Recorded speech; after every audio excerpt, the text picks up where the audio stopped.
All right, I'm on hole number 5 of the Riverside tournament. I'm in Tuesday's qualifying round in the rookie division, hole number 5. This is a big test hole right here. I'm not trying to put any pressure on myself. But this hole is hole number 1, that par 4 is a must eagle.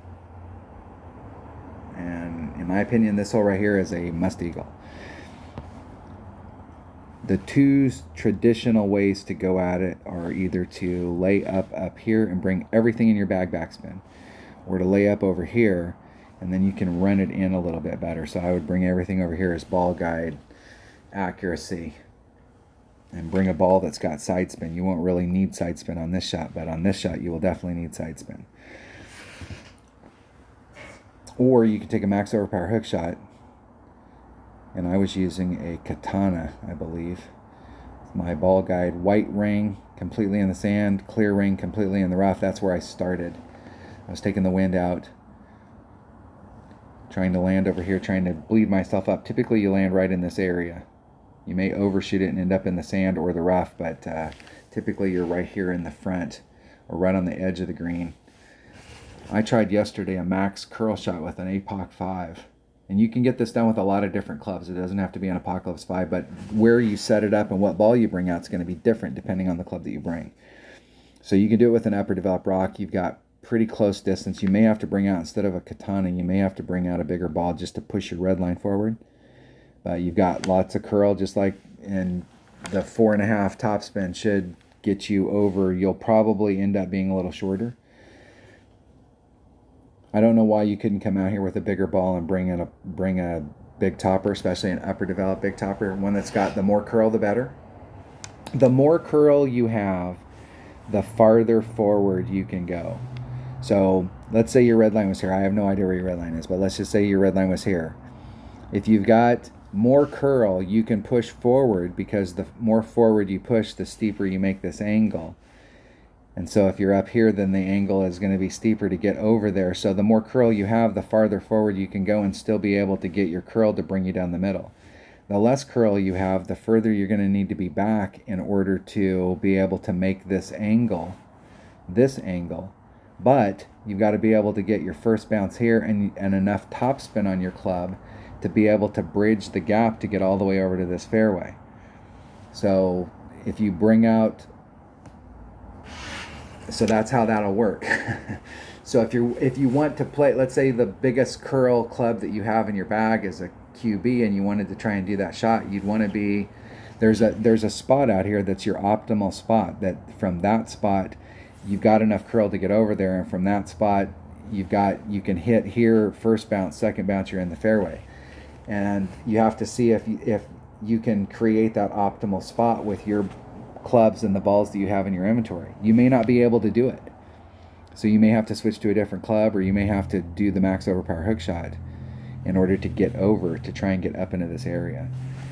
I'm going to try this. I did it yesterday, was the first time that I've done that shot, because in the past that shot wasn't in there because an extra mile didn't have the curl, and a rock didn't used to have the distance. But now we've got several different ways that you can get here with either a rock or a Apocalypse, and want to try it out with the APOC.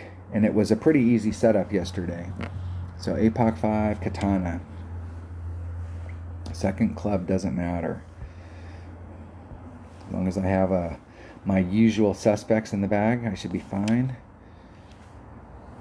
I'm going to leave that like it is.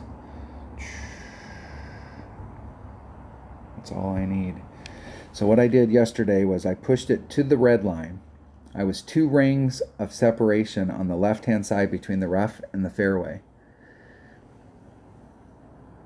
I put on max topspin, maximum left-hand side spin, maximum curl, and 10%.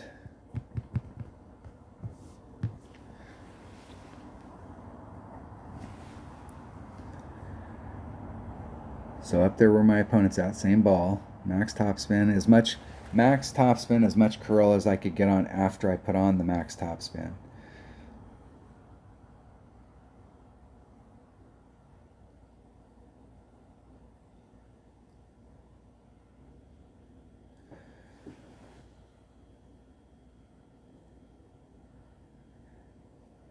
My opponent is searching out a way, trying to see if they can get over.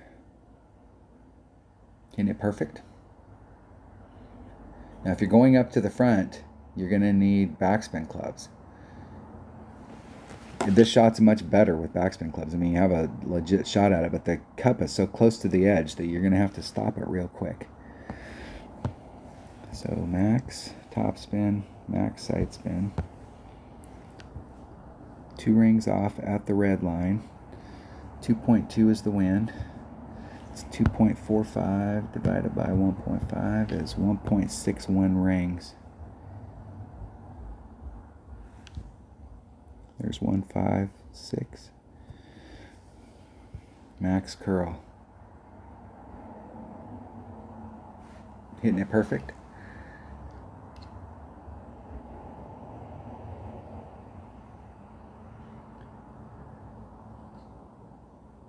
Whoa.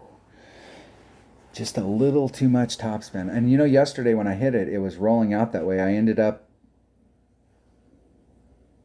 probably more in this area right here. I was probably, how far I am into the rough, I was probably two and a half times that far from getting to the rough yesterday. But it really felt like if I got it right, it could roll out. So I'm going to put max topspin -1. So 1 less than max topspin.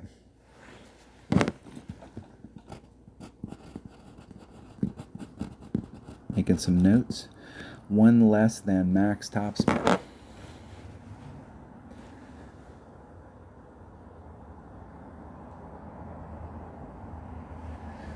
Let's see if we can get this in the hole. It's super important to get this in the hole.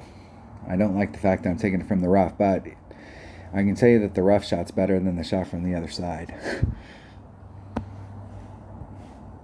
Not sure if I have enough topspin. I can stay on this surface and try and bring it over there.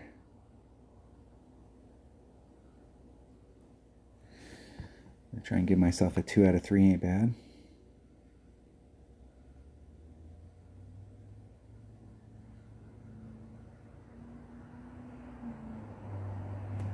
Hit it 1 ring great to the right. That'll miss. 1 ring great to the right. I opened it up. I could have made a perfect and a great to the left. And a great to the right would miss. 2 out of 3 ain't bad, and I caught the third.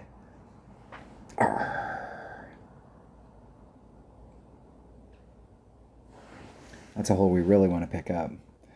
That means one of the shots that I was up, I picked up a hole-in-one on hole number 2. I had to use that to cover me on this par 4.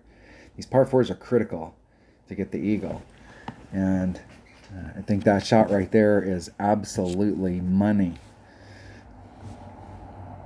with 1 less topspin. In the hole. I feel good about that though as the week goes on. The one hole that I'm really still like iffy about where the shot needs to be set up is hole number 8.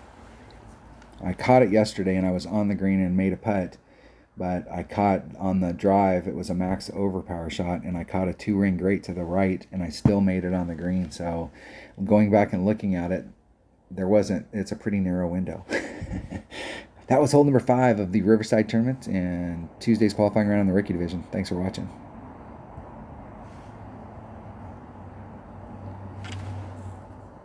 Hey.